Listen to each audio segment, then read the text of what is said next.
Хүн ертөнц нэвтрүүлгийг үзэж сонсдог эрхэмсэг хүмүүн та бүхнийхээ энэ өдрийн амгаланг айлтган мэдчилье. 4-р сарын 2 дахь нэвтрүүлэг буюу мэдхүн нэвтрүүлэг маань эхэлж байна. Энэ сарын нэвтрүүлгийн подкастын сэдэв нь сэтгэл гэдэг сэдэв байгаа. Сэтгэлээ бид нэр таньдаг гэхдээ бас таньдаггүй, мэддэг бас мэддэггүй. Энэ тухай түрүү жоохон сурталчилгааны нэвтрүүлгээр дурдаад өнгөрсөн байгаа. Энийг одоо өнөөдөр мэдхүн нэвтрүүлэг уламжлалсаар энэ дээд мэрэгдүүдийн сургаалаас уншиж танилцуулаад тэгээд тайлбараа мөн хүргэнэ. За сэтгэлийг бид нар мэддэг гэж яагаад хэлж байгаа юм гэхээр бид нар өөрсдөө сэтгэлийн амтан мэтэр төсөөлөн итгэвчсэн байдаг учраас сэтгэл нь тийм их орхон байдгиймаа гэдэг үндэслэлээр энэ үгийг хэлж байгаа. Бид нар сэтгэл гэхээр өөрөмчилсөн, омчилсон ийм хэлбэрт авч үздэг. Сэтгэл нь өвдөхөд, сэтгэл нь хямархад, сэтгэл нь баярлахад, сэтгэл нь цэнгэн жаргахад бид нар илүү сайн таньдаг. Тийм учраас бид нар өөрийн мэд, өөрийн гэж итгэх үнэмших үндэслэл болдог. Гэвч хүн ертөнц подкастын зүгээс энэ дотоод ертөнц гэдгээ та танаагүй байдаг гэдгийнх нь дотор энэ сэтгэл гэдэг төлөөлөл маань багтж байгаа. Тэгэхээр бид нар сэтгэлийг мэдээгүй буюу танаагүй байдаг. Дотоод ертөнцийг бид нар эхлээд мэднэ, ойлгоно, мэдрэн, ухаарна гэсэн дөрвөн үе шаттайгаар хэрэгжүүлэх ийм үйл явцыг хийх ёстой болоод байгаа. Энэ тухай цуврал нэвтрүүлэг явж байгаа. Одоо ингээд дотоод ертөнцийн 2 дахь том төлөөлөл болох сэтгэл хэмээх энэ сэдвийг аваад ярьж байна. За сэтгэл маань бид нар танимхай байдаг, өөрөмсөг байдаг, өмч мэд бид мэддэг гэж ярьж байна. Тэгвэл та бүхэн мэддэггүй шүү гэж хэлж байгаа нь энэ нэлээ яриатай буюу тайлбар шаардсан ийм өгүүлэмж болж та бүхэнд очиж байгаа. Мэддэг зүйлийг бид өөрийн мэдэлд байх юм шиг бодож түүгээр бид нар өөрийгөө төлөөлүүлэх ийм хэмжээнд авч үзсэн байдаг, тэгж итгэж үнэмшсэн байдаг. Гэтэл мэдсэн зүйлийг чинь ард нууц жинхэнэ төрхөн буюу мэдсэн зүйлийг чинь жинхэнэ нууцлагдмал тэр чанар нь та бүхэн танигдаагүй байдаг, мэдэгдээгүй байдаг гэсэн үг. Энэ нь ямар учиртай болоод байна гэхээр та сэрж сэхэрсэн даруйд энэ бүхэн чинь тодорхой болж таны болж ирэх буюу та ухамсарын сэрүүн сэргийг байдал дээр л энэ бүх мэддэг зүйлийнхээ мэддэггүйг буюу мэддэг зүйлийг доор тунаж үлдсэн мэддэггүй зүйлсийг нь олж мэдэх юм боломжтой болдгоо гэж ингэж ойлгох ёстой болдог. Уг нь мэдээд байгаа. Мэднэ. Маш мэдэмхий байдаг. Энэ сэтгэл дээр бол бид нар тэгж мэдсэн гэдэг баталгаатай хэлэх тийм эрхтэй хүмүүс байгаад байдаг. Гэхдээ та тэр тунаж үлдсэн доор нь байгаа буюу нуугдмал, нууцлагдмал байгаа тэр чанарыг нээж илрүүлээгүй шүү гэж хэлэх болдог шалтгаан нь сэрэмж сэхээ хэр байдвэ гэдгээс чинь шалтгаантай юм шүү гэдгээр тайлбарлаж байгаа. Тэгээ манай хүн ертөнц подкастын гол ярьдаг зүйл нь таны сэрэмж сэхээ хаана байна, хэр байна, хэр зэрэг өөртөө очсон бэ гэдгээр үнэлэгдэн шүү, дүгнэгдэн шүү гэдгээр нь энэ танин мэдхийн чиглэлийн энэ сэдвүүдийг авч үүнийг тайлбарлан ингээд дамжуулалт хийж байгаа. Тэгэхээр мэддэг зүйлийг яриад байгаа юм шиг санагдах магадгүй тул та мэддэг боловч мэддэггүй юм шүү гэж хэлж байгаа үндслэл нь энэ юм аа. Хүмүүн та угаас гайхамшигт ухаалаг төрөлтөн таныг мэддэггүй гэснээрээ ухаан молгоо гэсэн үг биш ээ гэж бас тодтогч хэлэх хэрэгтэй. Хүн хэлхээс нааш сандаггүй гэж манай монголчууд хэлцдэг дээ. Хэлээд өгөхөр надад чинь мартсан байна. Эсвэл нэрээ тийм шүү дээ гэдэг юм санах. Эсвэл гүн чи ямар бодож үзмээр зүйл бай гэх. Энэ мэдчлэн бид нар нөгөө мэдчихсэн ч гэсэн түүнийгээ бид өшөө гүнзгий гүн рүү орж нэг мөсөн өөр юм болгож уудлах тухайд санаа сэтэл гаргаж тэр санаа сэтэл нь тухайн хүний ухамсарын сэрэлт сэрэг байх энэ боломжийг нь өдөөж өгөх ингээд сэрэмж сэхээ авах энэ боломжоор хангах энэ үүднээс бид нар бие биендээ хэлж өгж байх ялангуяа ухаалаг тэгээд оюунлаг ингээд ухамсарлаг энэ гурван хөдөлгөөнд энэ оршинлын тухай санамж төвний тухай мэдлэг мэдээллийг байнга бие биедээ дамжуулж хэлж байх ёстой болдог. Тэгэхгүйгээс үүдэлтэйгээр бид нар нэг тийм хэвийн байдалд ороод дотоод эртцийнхөө тийм намжмал байдал буюу нэгэн хэвийн хэв шинжт нь бид нар дасчих юм магадгүй байдаг. Дотоод ертөнцийн угаасаа тийм үйлчилгээ үзүүлнэ. Тэгэхээр бид нар тэгжил байдгийн тийм л байдаг. Ингээд болно. Амьдралын сургалт өдөр бүр ирж байна. Агшин хорон бүрт ухамсарын шалгалт авагдаж байна. Шинээр танигдж буй зүйлтэй чинь оюун чинь хамт хувцлагдаж тэрнээс үүдэлтэйгээр таны дотоод хөгжил эрчимтэй явагдах энэ үндэс суурь нь бид мэдлэгээс эхэлнэ. Мэддэггээс эхэлнэ. Мэддэг зүйлээс эхэлнэ. Мэддэггүй бол бид нар нөгөө дотоод ертөнцтэйгээ хамтал хөдөлгөөнгүй мэдээгүй зүйлээс болж урхаг яршиг төвөг гарахыг бид таашгүй тийм ээ. Тэгэхээр мэдэж авах нь бидэнд хамгийн нэгдүгээр бидний нөгөө хүн чанарын маань ухаалаг энэ төлөвт маань үйл ажиллагаа явагдахад илүү их хэрэг болох энэ зүйл тийм үү. Тэгэхээр сэтгэл гэдгийг бид нар мэддэг гэж бодож байгаа боловч мэддэггүй шүү гэдэг энийг нь тодтогч хэлж өгж байгаа нь болохоор та өөрөө сэтгэл болж хувьчихсан байт юм аа.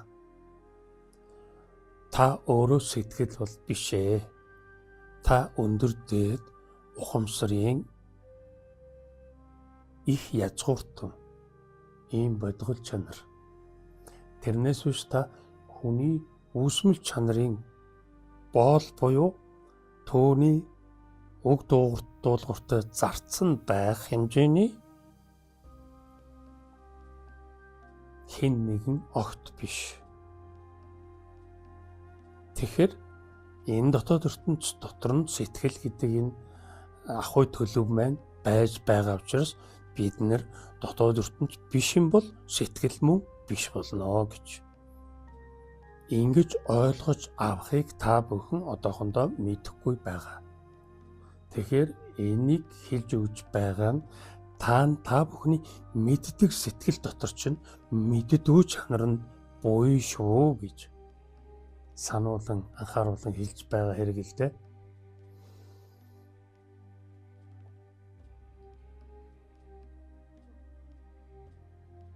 Биднэрт их ойрхон байдаг шууд хүртэгддэг энэ төлөв учраас сэтгэл маань бидний шууд төлөөлөл болох бүрэн үндэстэй тийм эрхтэй ингэж бид ойлгодог. Тэгэж бид нэр тэр эрхээр нь хангаж өгсөөр байгаад нөгөөхөө буруу эрхлүүлчихдэг гэд. Төрөчийн нэвтрүүлгээр хэлсэн тэр сэтгэл ухаан сэтгүүдэд тушаал өгөөд бодлоор дамжуулаад хурдл гэж байна гэдэг тийм ээ. Энэ үйл явц нь амьдралын маань наястай шовыг эжилдэг. Энэ эжилж байгаа төлөв нь сэтгэл маань. Тэгэхээр энэ сэтгэлд бид нэр мэддэг зүйлээсээ цааш улам илүү гүнзгийрч мэддгүйг нь мэдэж авах тухай энэ манай Хүн ертөнц подкастын маань 3 нэвтрүүлгээр дамжуулан мэдээд авчих. Тэгээд мэдсэн зүйлээ ойлгоно шүү дээ, тийм ээ. Одоо хүн ертөнцийн үе шатууд байгаа тийм ээ. Эхлээд сонсон, мэднэ, ойлгоно, мэдэрнэ гэдэг ингээд явж байгаа. Тэгээд ингээд мэдээд авсан зүйлээ бид нэр дотроо боловсруулахаар таны өөрийн мэдэх ахуйд суйрлагдана. Яг таны мэдлэг болж хувирна гэсэн үг тийм ээ. Тэгэхээр энэ мэдлэгийг энэ 3 нэвтрүүлгээр ямар ч байсан мэдээд авчихад та сэтгэлтэн биш юм байна. Би тайван чанарыг агуулсан бясалгалтан төрөл юм байна гэж өөрийгөө үнэлэх ингэж хүлээж авах юм боломж нэгднэ.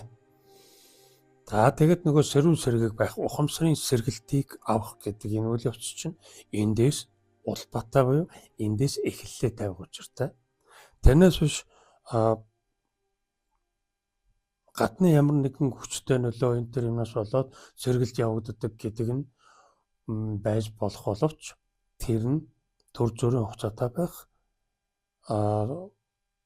цаг хугацааны эрхэнд дотоод ертөнцийн мэдл буцаад очих юм нэгуртай, ийм цондонтой. Тэгэхээр бид нар дотроос нөгөө мэдлэгч ойлголт болгож авах, ингээд бүх юм өөр юм болгоод байх. Тэр мэдл сонсголоор дамжиж, хараагаар дамжиж ном сэдвүүдээс уншиж байгаа мэдлэг бүхэн чинь таны дотор боловсрч байх ёстой бөгөөд тэр боловсрлоор чинь дамжигдаад тэр нь ойлголт болж таних болж ирэх учиртай. Тэгэхээр мэдлэгийг л бид авдаг гаднаас хүртэмжийг, мэдлэгийн хүртэмжийг авдаг. Тэгээд түүнийгээ бид дотроо боловсруулж ил байж сая бид нэр ухаалаг чанараараа түүнийг дотоод боловсрол болгон хувиргадаг. Ийм учиртай юм аа. Тэгэхээр бид нар сэтгэл гэдгийг үнэхээр мэддэг гэвэл үгүй юм шүү гэдгийг хэлж өгч байна, тийм ээ. За ингээд сэтгэлээ мэдэх тухай энэ 3 нэвтрүүлгийн өнөөдөр мэдхүй нэвтрүүлэг энэ 2 дахь нэвтрүүлгээрээ одоо дээдсмэр үдвтийнхаа ном судраас ишлэл болгон сөхөж тайлбар хүргэнэ. За өнөөдөр Агнестийн гэгээ цуурлын 6 дугаар байтуулах Чандын чандад гэдэг энэ номыг сөхнө. За энэ маань Дилова хутагтын дуулал Ошо багшийн тайлбар. За энэ дээр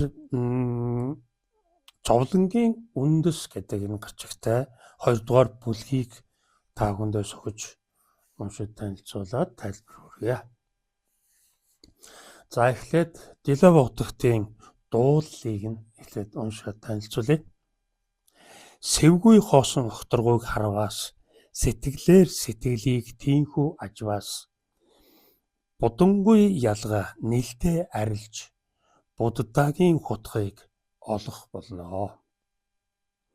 Тэнмэл үүлс тэнгэрт хөврөн хэрмэл бодол сэтгэлд цувран арилсан сэтгэлийн агартал алагчаалах үзэл алдарнаа.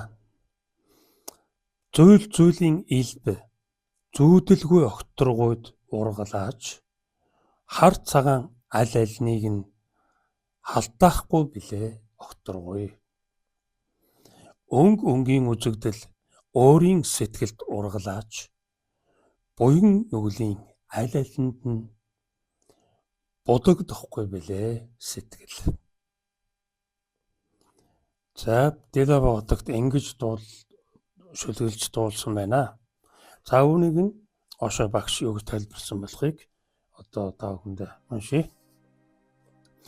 Амьдралын төв зовлонг чи тоочж чаднаа. Гэвч тэр бүхний үндэс мөнөөх зовлон тоочоод байгаа сэтгэл чинь өөрөө юм шүү дээ. Сэтгэл гэж чухам юу вэ? Тэр юунаас бүтсэн юм бэ? Ямар нэг цул биетүү эсвэл урсгал үйл явц уу? Бодит үзэгдэл үү эсвэл зүүд зэрэглээ юу? Сэтгэлийн мөн чанарыг ойлгохгүй бол чи амьдралын нэгэн ч асуудлыг шийдэж дөнгөхгүй. Тухайн асуудлыг дангаар нь шийдэх гэж чармайхал байх. Эцсийн бүлэгт санаа тэнгэрд сачиг газарт хэвээрээ үлднэ. Яагаад гэвэл сэтгэлээс тусдаа асуудал байдаггүй юм аа. Сэтгэл өөрөө жинхэнэ асуудал. Энэ тэр төв бэрхшээлийг хүчлэн тасаллааж үндсийг нь хөндөөгүй хойно зовлон гачлан дуусгахгүй. За энэ амьдралын төв төмөн зовлон чи тоочж чадна. Тэр тооцох үндэс нь сэтгэлд агуулгаддаг гэдэг ерөнхий санааг хэлж байна. Тэгээд сэтгэл чухам юу вэ? Тэр юунаас бий болсон бэ? Ямар нэгэн цул биетүү эсвэл урсгал үйл явц уу? Бодит үзэгдэл үү? Зүүд зэрэглээ юу? За ингээд нөгөө сэтгэлийн мөн чанарыг ингээд тодорхойлох гэхээр их олон зүйлийг асууж байна тийм үү? Одоо шавнараас асуусан гэсэн үг л дээ Ошогш. Тэгээд аль нь ч биш байна. Тийм ээ? Аль нь ч мөн байна. Мөн боловч биш байна. Гэсэн ийм агуулгын дэс гарч ирнэ л дээ. Сэтгэлийн мөн чанарыг ойлгохгүй бол чи амьдралын нэгэн ч асуудлыг шийдэж дөнгөхгүй. Тэгэхээр сэтгэлээ бид нар мэддэг, сэтгэлээр бид нар асуудлыг шийдэн, сэтгэл биднийг сэтгэлтэйгээ байхад сайхан сэтгэлээ өрлөөд явж яхад болно гэсэн юм гэдэг юм уу.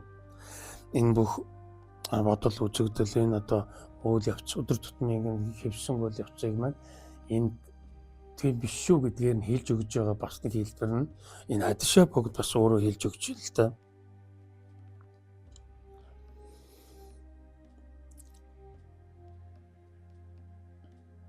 Тэнмэл үүсийн тэнгэрт хөврөн хэрмэл бод сэтгэл цувран арилсан сэтгэлийн агартал алагчаалах сэтгэл алдарнаа.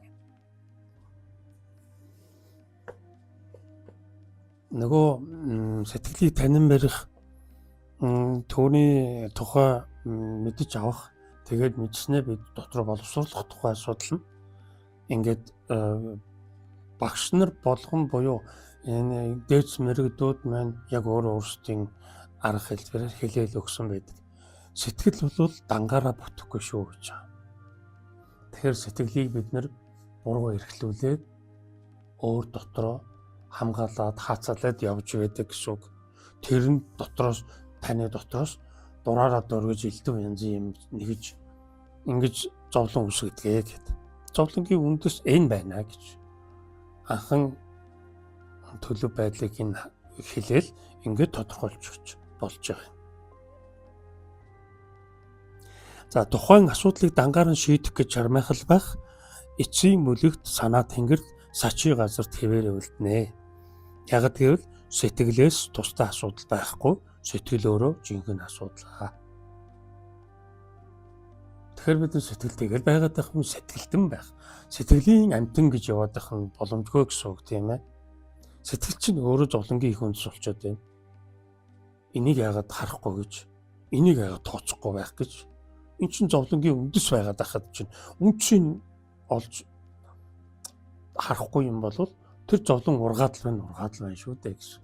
Ийм ерөнхий санааг Ошогшос задлж хэлж өгч байна. За энэ тэр төгдөв бэрхшээлийг хүчлэн тасаллаач үнцийг нь хөндөөгүй хоон зовлон гачлан дуусахгүй. Модны мөчрийг тайрч навчийг нь таслахтай адил. Модны үндэс байгаа цагт шин мөчөр, шин навчис ахиад л ургана. Ургахдаа улам өтгөн шигүү ургана. Учир нь тайрч танах тусам үрждэг юм аа. Түүний үндсийг тайрах арга олохгүй бол хүч хөдөлмөр чинь талаар өнгөрнө. Энэ бол муйхар мунхаглал. Чи өөрийгөө л сүйтгэхээс модыг сүйтгэж чадахгүй. Хамаг эрч хүч, цаг хугацаа, амьдралаа өрнө. Харин зовлонгийн мод улам сагсалзан ургасаар байх болно. Нэг гамшигыг зайлуултал цаанаас нь ариун их гамшиг гарч ирдэг. Гамшигыг тусад нь арилгах гэж бүүж хармаа. Тусдаа гамшиг энэ хорвоод байхгүй. Сэтгэл өөрөө л гамшиг, даанч тэр нуугдмал. Төвөг бэрхшээл газар дээр ил гарч ирдэг. Түүнийг үзмэгц чи дайрч давшилж устгах гэж оролдоно. Сайн санаж ав. Ил байгаа тэр зүйл хизээч жинхэнэ асуудал биш ээ.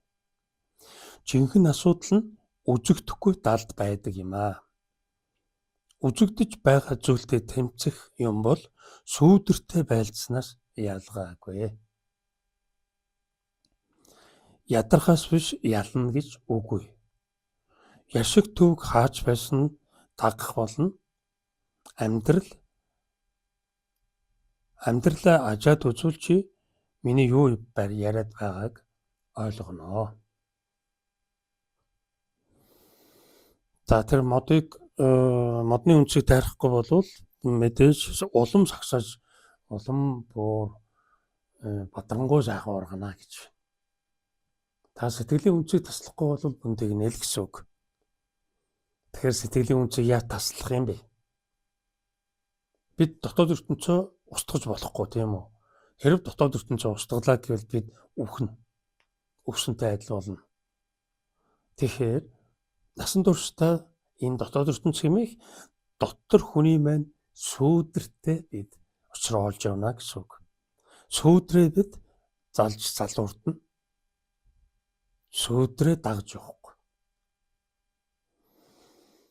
Дотоод хүний маань сүүдэр дотоод хүн өөрөөсөө захиараагүй байхад тэр сүүдэр нь дотоод хүнийг маань дагуулж явдаг гэж шууд ойлгож болно.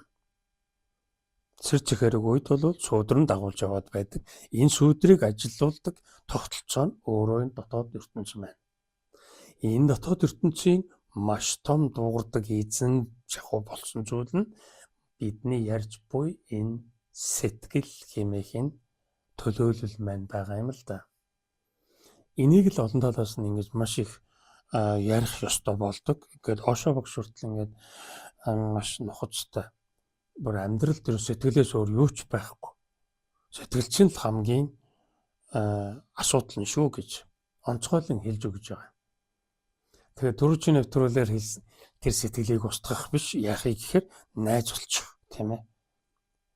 Өөрөөсөө тусдаа гэдгийг хүлээн зөвшөөр. Өөрөөсөө тусдаа гэдгийг хүлээн ав. Тэр чинь өөрөө би биш гэдгийг шууд хүлээн ав гэж байна. Тэгээд найзаа болгоод түүнтэй найзлаад явъя гэж ийм санал тавьсан тийм ээ. Энэ саналаар бол бид одоо жинхэнэ асуудал нь үзэгдэхгүй далд байдаг юм аа. Тэгэхээр нөгөө найз гэдгийг бид нар тодорхой болгож, ил болгож найзлах хэмжээний тэрийг бодитжуулсан хойно найзлан шүү дээ, тийм ээ. Тэгэхээр нөгөө далд байгаа энэ яг жинхэнэ асуудал болгож идэг тэр далд байдаг тэр зүйлийг бид нар ил болгох тухайд нь нөгөө бидний сэрэмжихээ энэ ажиглах уу энэ дотоод харааны маань тэр хурц тэр чанар бидэнд хэрэгтэй болдог.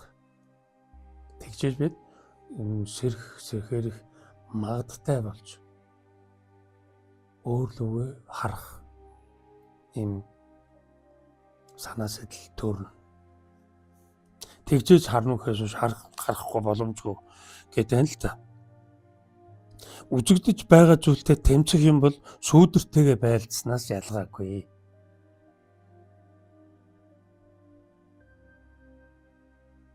Одоо сүүдрээ устгана гэдэг одоо сүүдэр харчаа сүүдэртэйгээ тулалдаад байгаа юм шиг одоо жоох хүүхдүүд нөхөлд ороод нэг удаагүй байхдаа сүүдрээсээ хайгаад тэгээ сүүдрээ зогч хот ингээд байдаг нэг юм үзэгдэл байдаг да.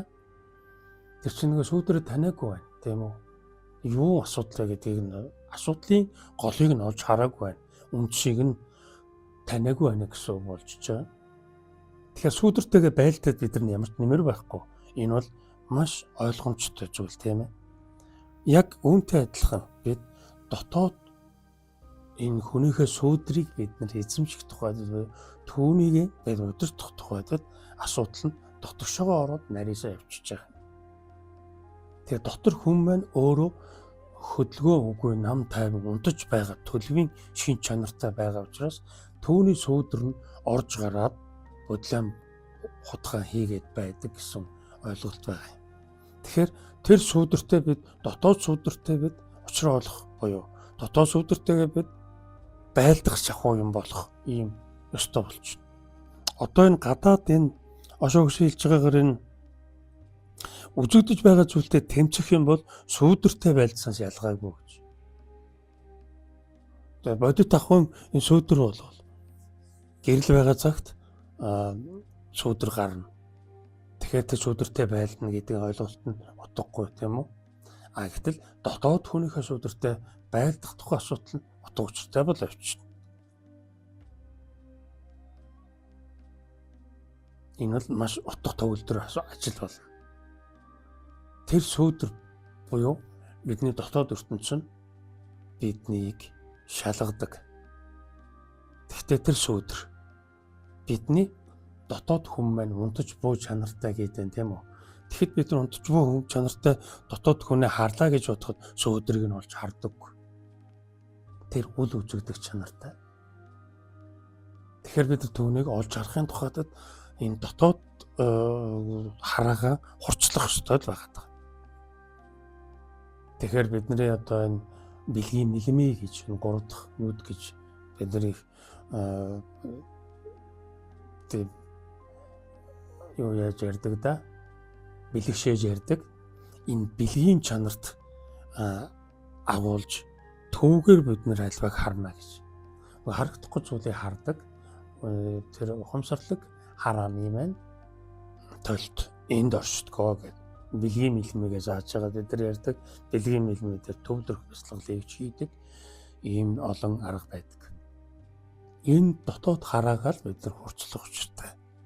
Ингэж байж бид нар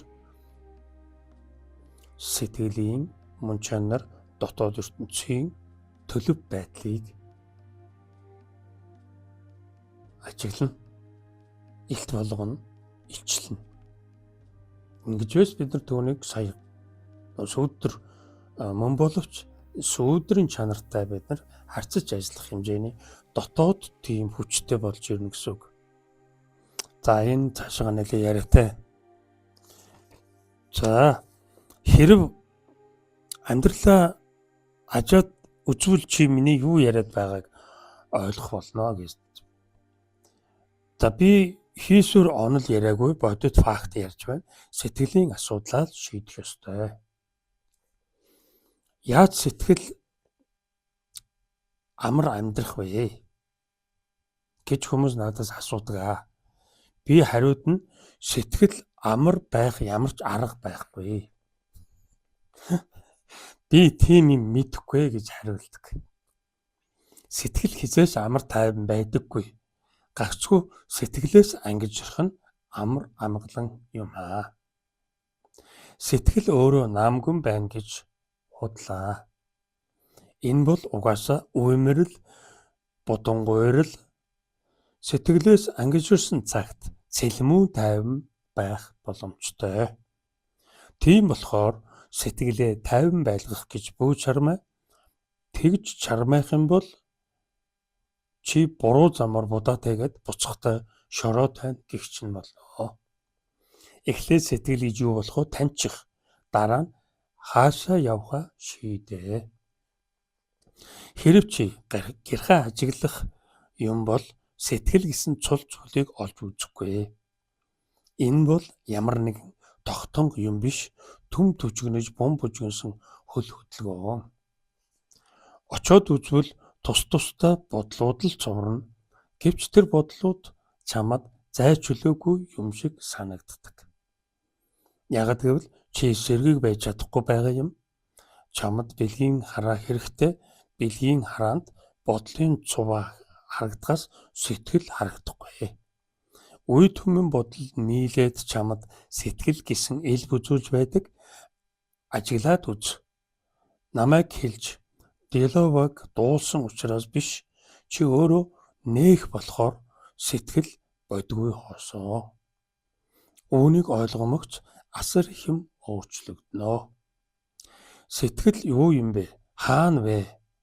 Хаана байна вэ гэд ажиглаад л бай. Зөвхөн бодлын урсгал байна. Удаан ажих юм бол бодлын хооронд зай завсар байгааг олж харна. Үг хооронд зай байдаг шиг нэг бодлоос нөгөө бодлын хооронд хоосон орон зай бий. Гүнд нь орох тусам энэ зай улам цэлийн ботол урсан тэгснээ бодлого хоосон ахаад бодлорж ирнэ дахиад хоосон. Ухамсар назгай байх юм бол энэ зай чөлөөг олж үзэхгүй. Шууд л нэг бодлоос нөгөө бодол руу өсчдөг. Ухамсар сэргийг байхын хэрээр улам илүү зай чөлөөг харна. Ийм чөлөөнд л сатори буюу агшин зүрийн гэгээтэй учирдаг юм аа. Ийм чөлөөнд л эрхэмдээ зочин морилно. Түүнийг бурхан гэхүү, үнэмлэхүү гэхүү аль дуртайгаараа нэрлээ. Ухамсар туйлын сэргийг үед зөвхөн хоосон чанар л оршимгүй. Үүлэн нүүдэлтэй үүнийг жишиж болно. Үүлэс өтгөрөх тусам түүний ард нуугдсан охио тунгалаг тэнгэрийг харж чадахгүй. Тэглээгээд хязгааргүй хөх тэнгэр алга болчихгүй. Зөвхөн чиний хараа үйл мананд бүрхэгдэжээ. Гэрхээ ажиглах юм бол үйлсийн хооронд симхи буйг олж үзнэ. Тэр завсраар экшн зур хөх тэнгэрийн гэлба гэлс хийнэ.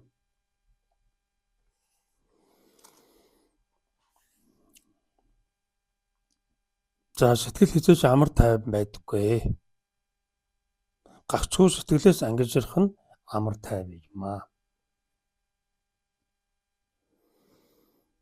Одоо ангижрах гэдэг үг нь бол зүхтах түүнээс салах гэсэн ойлголт бол биш. Ангид байх гэж хэлж байгаа. Ангид байна гэдэг нь түрүү чинь яриад байгаа тэр найзаа болгоод найзалчих гэхдээ хажуудаа буюу тусдаа өөрөөсөө тусдаа гэдгийг зөвшөөрчих гэдэг юм тийм үү? Энэнтэй утга нэг. Ангид байна шүү дээ тэр чинь. Чамаас ангид байна. Гэхдээ тэр алуулаагүй, устгаагүй. Энэ бол чиний ч хувьд, сэтгэлийн ч хувьд ангижрал юм. Ингэж ойлгож авах хэрэгтэй. Ангижрал гэдэг маань их тийм бэлэг дэмбэрэлтэй өндөр дээд тийм хувьслын чанарын үг л дээ. Тэгэхээр ангижрал гэж Ошо багшийн хэлж байгаагаар одоо энэ манай энэ гайхамшигтын дуун хөрвүүлэгч Пүрвийн Бадралын орчуулсан энэ хэлбэрээр болохоор энэ ангижрал гэдэг үгийг сонгож авч байна л та. Гагцхүү сэтгэлээс ангижрах нь амар амгалан юм аа. Сэтгэлээс ангижрах нь амар амгалан гэж хэлж байгаа нь амархан, энэ ингэж хэлчих нь амархан байгаа юм. Гэтэл энийг уудалж үзэж сэтгэлээс ангижрах гэдэг чинь яг юу гэсэн үг вэ гэд өөрөөсөө асуугаад өөртөөгөө ажиллаад тэгээд түүнийг дотор боловсруулах тухайд бидний хичээл, бидний хэрэгжилт, бидний тэр сургалт маань тэгж явагдах хэрэгтэй. Танаас ангижрна гээл ангижирдаг гэдэг нэг тийм алга болдог, байхгүй болгодог энэ ойлголтыг шууд утгаар нь буюу тэгж тийм алга болгодог гэдэг шууд утгаар нь бид нар ойлгож болдоггүй. Ямар ч үг байж болно. Манай хүн ертөнц нэвтрүүлэг ер нь анх үүссэн тэр 2010 оноос хойш байнга хэлдэг. Та бүхэн дээдс мэрэгдүүдийн сургаалыг хүртэл дахин боловсруулна шүү гэд. Алтан дээд одоо энэ сургаал байна. Хэлбэрлэлтгүй яг онож хэлсэн сургаал байна гэд түүнийг нь дагдаг энэ шашинлаг хүмүүсийн одоо туйлшрамтгай байдлыг илэрхийлж байгаа үзэгдэл. Яг ухамсарлаг бясалгагч хэрэгжигч хүн бол тэр алтан сургаалыг хүртэл алтаар нь шижир алтаар нь болгож бүр ингэ ялгаж салгаж авдаг. Шижрийн шижир болгох хүртэл нь тэгж дотроо боловсруулдаг. Энэ нь болохоор тухайн алтан сургаалыг өөр дотроо тэр сургаалыг өөрийг нь ангижруулж байгаа ийм гайхамшигт ийм чөлөөлөлт болгож байгаа. Тэгэхээр сургаал гэдэг маань өөрөө үгэнд баригдсан энэ шоржлогдсон, цоожлогдсон хэлбэрт байгаа. Одоо энэ Делова хутагтын энэ дуулал буюу энэ алтан сургаал гэж тооцогдож байх энэ сургаалыг Ошо багш тайлбарлаж байна. Энэ ч тайлбар байгаа болоо тайлбарлаж байна. Альва алтан сургаал, альва тэр гайхамшиг сургаал бүхэн үгэнд ороод цоожлогддог гэдгийг бид нар мэддэг байх хэрэгтэй. Тийм болохоор бид нар тэр сургаалыг дээдлэн хүндлэн өргөн өөд нь өргөн. Гэхдээ бид нар тэрийг задлана. Задрагаагүй нэгчин байж болдог. Тэр алтан сургаалыг тухайн гигантын мэргэн хүн өөрөө задлаад гаргаж ирсэн үгийнх нь хэлбэр тэр юм. Он цагийн ирэхээр тэр үг нь ойлгохдохгүй болж хувирах янзур байдаг. Агуулгын хувьд ч тийм байна, утгын хувьд ч тийм болдог. Тэгэхээр бид нэр тэр алтан сургаалыг ийм өнөө цагт бид нар дахин уншиж үзээд түүнийг бид нар дотроо ангижруулах юм учиртай юм байна. Тэр цоожийг нь тайлах учиртай. Тэр алтан сургаалыг бид нэр дотоод хүн ертөнц дотроо ангижруулж түүнийг чөлөөлөх учиртай л байна. Тэгэхгүй бол энэ алтан сургаал, энэ дээдс мэрэгдүүдийн энэ гайхамшигт энэ сургаалын хэрэг гарахгүй болчих юм. Ингэж гүн гүнзгий ойлгож авах ёстой. За тэр амар амгалан тэгжил бий болно. Сэтгэлээс ангижуулсан тохиолдолд амар амгалан бий болно. Тэгэхээр тэр сэтгэлийг өөрийг нь ангижруул гэдэг юм тийм үү? Сэтгэлийг ангижруулад гач гэж байна. Тэгэхээр одоо тэр түрүүчийн нэвтрүүлгээр хэлсэн, одоо давтаж яриад байгаа Сэтгэлийг найзаа болгочихоо гэдэг. Найзаа болгохын тулд бид нар сэтгэлийг илүү их таних хэрэгтэй болно. Танихын тухайд л явна. Одоо чинь та бүхэн одоо сонсож байна. Тэгээд үнийг мэднэ. Тэгээд ойлгох нь мэдрэн өөрийнхөө бүх энэ дотоод хүртэмжээр мэдэрнэ. Тэгээд түүнийг ухаарна. Ухаарсны ар дээр сая танин барьдаг юм учиртай. Тэгэхээр сэтгэлийг таниад тэгээд түүнийг найзаа болгох буюу сэтгэлийг өөрийг ангижруулах гэж. Тэгэхээр таны сэтгэлгээ тусдаа нэг сэтгэл байгаад тэр нь цоожлогдсон буюу өмчлөгдсөн. Тэгээд тэр өөрөө задрах учиртай тийм хөдөлгөөн хүссэн шаардсан энэ эрчим бидний дотор хүлээтэй байгаа гэж ингэж ойлгох хэрэгтэй болж байгаа. Тэгэхгүй бол сэтгэл маань бидний хатан хаан мэд дур зоргоороо авирилж байгаа. Тэр дур зоргоо авирилж байгаа сэтгэлийг нэгэн объект гэж харвал тэр объект нь өөрөө даварж тэгж дураараа дөргиж хаанчилж байгаа тэр хүсэл зоргоороо байх гэж ойрлж чарлж байгаагаа өөрөө мэддэг. Тэгэхээр тэр сэтгэл маань өөрөө энэ алтан сургаал шиг мөн цоожлогдсон энэ хүлэгдсэн хэлбэрт байна гэж бид нар ойлгох учиртай байгаа юм. Ингэж бид нар альва зүйл бүхнийг ангижруулах учиртай. Ангижрлын мөн чанарт нь урвуулах, тэнд нь уусгаж нэгдүүлэх учиртай. Тэгэхэд бидний задлах ухаан альва зүйлийг задалдаг энэ чанар маань биднэрт маш их хэрэгтэй. Энэ задалдаг чанар байна. Бясалгагч чанар байна шүү дээ, тийм ээ. Хүн бүхэн тайван чанартай гэдэг чигээр бясалгагч чанартай. Хүн бүхэн бясалгагч чанартай гэдэг чигээр мөн тайван чанартай. Тэгэхээр бодлын хурдад бид нар эзлэгдээд бодлын хурдад түүртэй чирэгдээд явахгүй тайван чанараараа бид бодлыг удирдна. Энэ бол гайхамшигтын сургаалыг өөрийн дотроо боловсруулж түүнийг чөлөөлж байгаа ийм ангижрлийн хэлбэр. Жишээ нь бодлыг бид тайван чанараараа тогтоон барихад тэр бодлын мөн чанар нь задарч тэр бодол нь өөрөө чөлөөлөгдөж байдаг. Ингэж объектлж бодчуулж харах юм бол ингэж бид нар тухайн хүнд тэр бодол гэдэг хүн байлаа гэхэд тэр бодол гэдэг хүнд бид нар тус хүргэж буян үлдэж байгаа юм явдал. Ингэж харах хэрэгтэй. Задрахгүй нэг ч юм байж болохгүй. Задардаггүй нэг ч зүйл байдаггүй.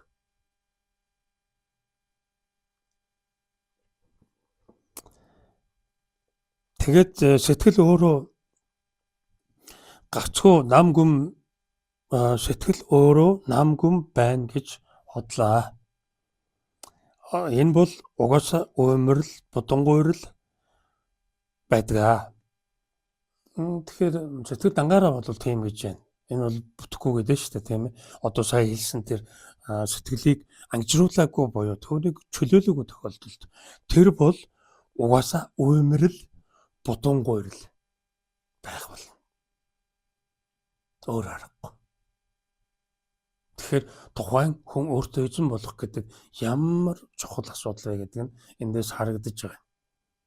Ингээд ойлгогдно.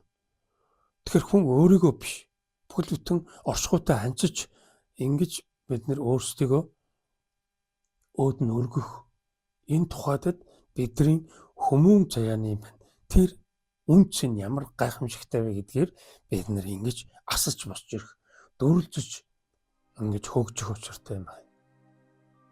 Тэгэхгүй бол бид нар одоо энэ сэтгэл маань дангаараа бол яадаг гэж байна уу? Сэтгэл өөрөө дангаараа бол нам гүм байна гэж худлаа. Тэгээ энэ бол угаасаа өмөрл бодонгоор байдаг юм аа. Сэтгэлээс ангиж ирсэн цагт цэлмүү тайван байх боломжтой. Тийм болохоор сэтгэлээ тайван болгох гэж буй чармаа. Тэгж чармаах юм бол чи өөрөө буруу замаар бодоод тэгээд буцахтаа шороод байсан гэх чинь болно.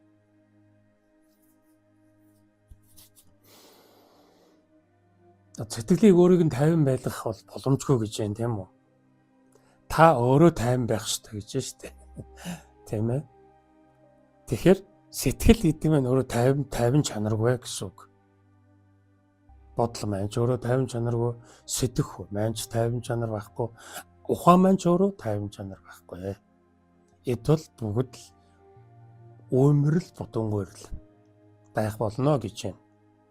Сэтгэлийг тайван байлгах гэж бүү орол тэгвэл чи буруу замаар будаад хийн шүү.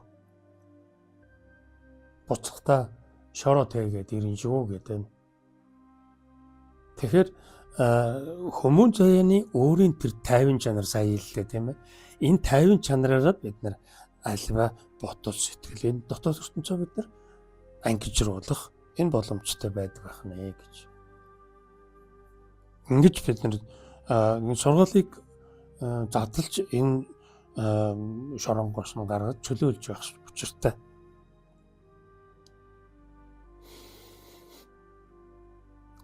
Энэ бол угсаа өмөрл. За сэтгэлээс ангиж ирсэн цагт цэлмүү тайван байх боломжтой. Ингээд одоо хүнд ойлгохын тулд сэтгэлээс ангиж ирсэн үед л зайтай тайван болох боломжтой гэж байна. Сэтгэл өгöd үед л тайван байна гэж байна. Энэ нь бодож үз. Энийг дахиад цааш нь бодно шүү гэсэн ийм нууц даалт нууц хэлбэрийн ийм дамжуулалт болол өрчиж байгаа. Тэгэхээр бид нар бодож чаддгүй бол буюу дотроо бид нар боловсруулалт хийж чаддгүй бол энэ сургаалуудыг зүгээр л хар муухраар дагаад л яваад байна. Сэтгэлээс ангижрахгүй бол тайван байж болохгүй. Сэтгэлийг л ч нэг нам болохгүй гэл ингээд зүтгээд байна. Сэтгэлээс ангижрахын тухайд гэдгийг нь бодож үзэх, түүнийг нь бодлоо ашиглаад, бодлынхаа хүртийг, тэр бодлынхаа хүчийг ашиглаад бид нар түүнийг задлана гэсэн үг шүү дээ. Энэ задаргаанд чинь энэ бодлын хүч чинь энэ хурд нь хэрэгтэй байхгүй юу? Тэрнээс биш өөр зүйл хэрэггүй. Тэгээд энэ бодол сэтгэл гэдэг чинь тайван бус чанартай учраас бид нар өөрийн тайван чанараараа сууж байгаа. Тэгээд дуудаж жагаад хүрээдэрдээ за ийм байна. Сэтгэлээ хүрээдэрдээ за ийм байна. Ингэж тэднийг бид өөрийн эзэмшилтэд авах замаар тэднэртэйгээ найзалж байна. Энэ тухай асуудал. Энэ нь мөн задаргааны нэгэн хэлбэр болж байгаа юм. За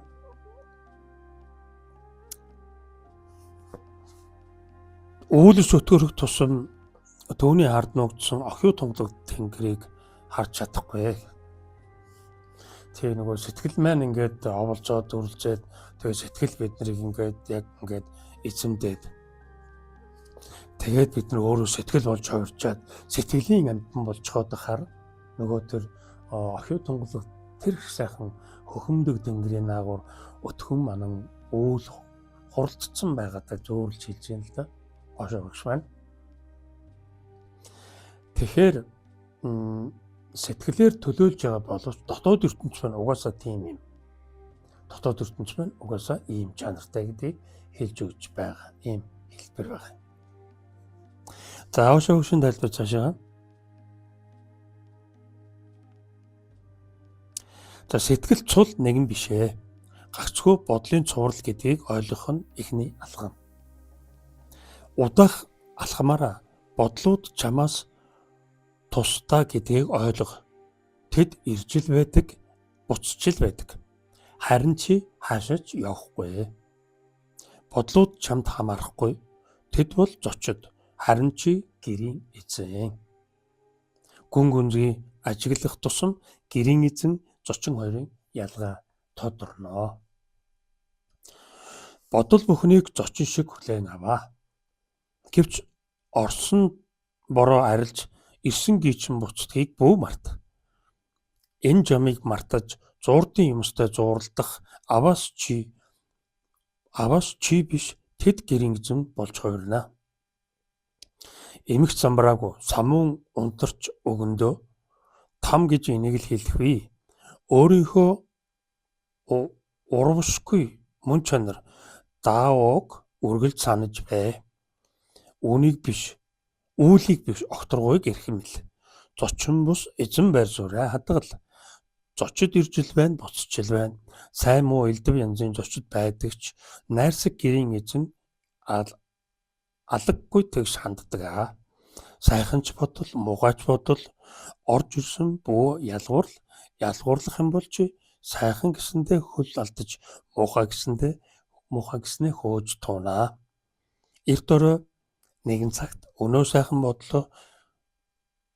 бодолтой эзэн байр суурь булаалгана.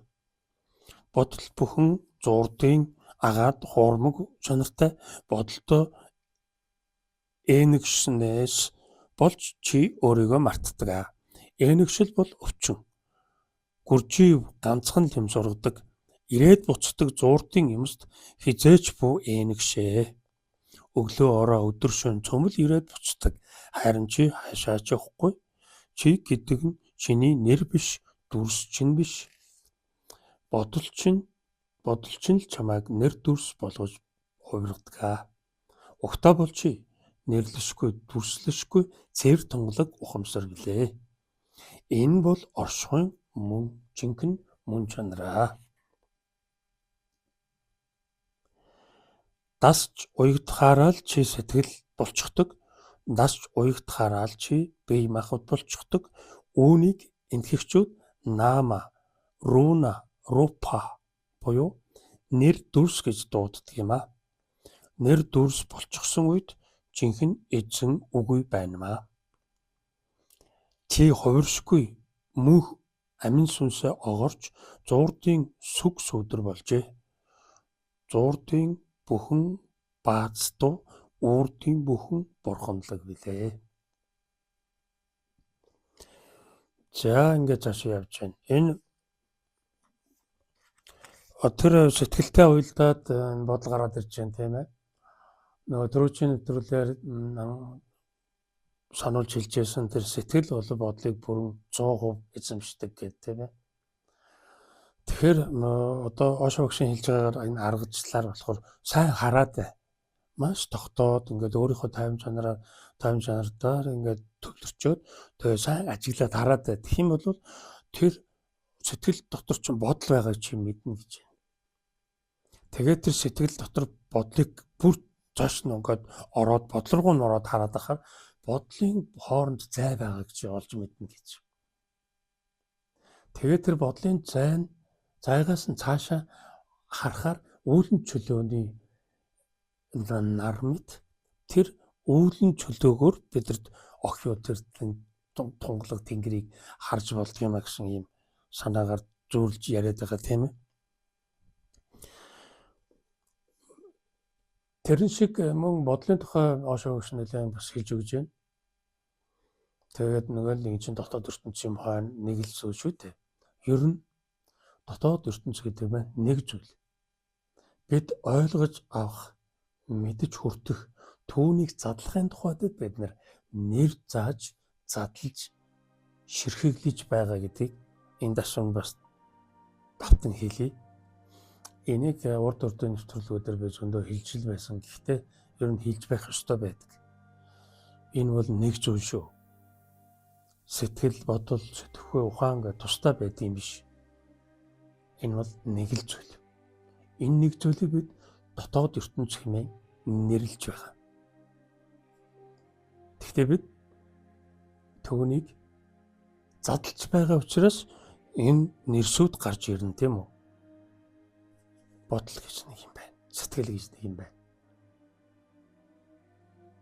Энэ хоёртой ч уулзралахгүй бол чинь цовлонгийн үндэс юм байна гэхэд ингээд ойлгож яхад бид нар задлчил байгаа хэрэг болдог. Энэ задаргаа нь цаашаа үргэлжлээд ингээд улам л нөгөө нэг тэр сэтгэлийг харахаар бодол байна. Бодлыг харахаар бодлын дунд зай байна. Үг хоорон зай байдаг шиг бодол хоорон зай байна гэж ингэж Ошо бүр наривчилж хэлж өгч байгаа. Энд чинь наривчлах тусмаа задарсаар л байдаг гэсэн. задрахгүй юм огт байдаггүй гэсэн санаа хэлж өгч байгаа. Одоо нэг молекул атом нейтрон гэдэг шиг ингээд задрахгүй биш, задраад л байна гэсэн. Сэтгэл цул нэг юм биш ээ. Гагцхүү бодлын цуврал гэдгийг ойлгох нь ихний алхам аа. Тэгэхээр сэтгэл гэдэг нь одоо жишээ нь ингээд сэтгэл гэхээр яг ингэ байж идэг зүйл биш болох нь. Тэгээд дөрвжийн нэвтрүүлгийн төгсгөлд хэлсэн тэр сэтгэлийг судлана гэж байхгүй шүү гэж байгаа мөн бас юм. Ошогшин энэ өгүүлбэрээр л ингээд тайлбарлаж байна. Сэтгэл бол цул нэгэн биш. Тэгэхээр тэрийг бол харж болохгүй, барьж болохгүй, үзэгдэхгүй, харагдахгүй учраас тэгээд түүнийг судлаж болдоггүй юм шүү гэж ингэж хэлээд байгаа юм учиртай. Гагцхүү бодлын цуврал гэдгийг ойлгох нь ихний алхам. Тэгэхээр нөгөө бодолч бит юм уу тэгвэл гэсэн асуудал бид нар бас энийг бошгочих хэрэгтэй байхгүй юу? Тэгэхээр сэтгэл цул нэг юм биш. Харин бодлын цуврал гэж ойлгох хэрэгтэй гэдэг чингүүд нь. За сэтгэл цул биш юм байж. Цул нэг юм биш. Тэгвэл бодлон цул нэг юм байна те. Тэнгүүд дотор нэг тийм өөрхөн нэг тийм жижиг өрөө явчих штеп. Тэгэнгүүт тэр нэг жижигдэл улам ингээл цааш нь ингээ хөрвүүлээд л ингээд нөгөө нэг ухаанаа ашиглал тэгээд түүнийг ингээд авах гэх шүүж тунгаах энэ аргаараа л бид нар цааш нь ингээ боловсруулаад байх юм учиртай юм. Ингэж бид нар задлах юм аргад энэ бүх сургууль номлыг чөлөөлж ангижрахын төлөвт нь оруулж явах юм учиртай.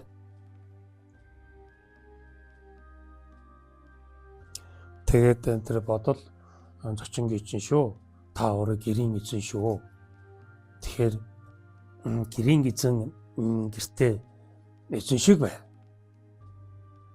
Тэгэхгүй болвол нөгөө тэр бодол сэтгэл чинь таны эзэн болоо суучна. Тэгээ уусаал тэгдэг. Сэтгэл биднийг эзэмдсэн.